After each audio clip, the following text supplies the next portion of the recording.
তোমাকে প্রাপ্ত। এই তুমিটা আমার নিকট ঈশ্বরের সদৃশ।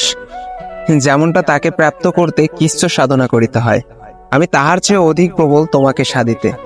যদিও ঈশ্বরকে ভালোবাসতে কায়ের প্রয়োজন নেই, তবে তোমার কায়া আমার সমীপে আরাধ্য অনন্যা। আর তুমি আমার আরাধ্য দেবী, যার স্মৃতি আমাকে কদাপি তাকে বিস্মরণ করে না। ঈশ্বরের ছায়া প্রাপ্তিও যেমন দুঃসাধ্য আমি নামক পাষণ্ডের নিমিত্ত, তেমনি তোমার ছায়ায় গা মাখামাখিও আমার নিমিত্ত দুষ্প্রাপ্য। সেখানে তোমার কায়ার স্পর্শে যাবা দুঃসাধ্য। মায়ার স্মৃতি আমি প্রাপ্ত করেছি তোমা হতে, এ দুটি চাইলেই কেউ অন্তরে লালন করতে পারে। আর আমি অনর, আর কি চাই?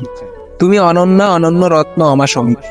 তোমাকে পুজিতে তীব্র প্রয়াসী, তুমি চাইলেই আমি অনর তোমাকে মনের মন্দিরে অধিষ্ঠিত করতে। কিন্তু তুমি চাইলেই না এই অন্ধপ্রিয়ের প্রিয়তর হয়ে উঠিতে। স্রষ্টা আমার মিনতিতে তুষ্ট, তোমাকে আমার করিতে ব্যস্ত, কিন্তু তুমি হলে না আমাতে আকৃষ্ট। তাই তো স্রষ্টা আমার কইল না তোমার। তাতে কি, তুমি চিরকালই থাকিবে আমার স্মৃতিতে স্থিত, আমার আরাধ্য অনন্য।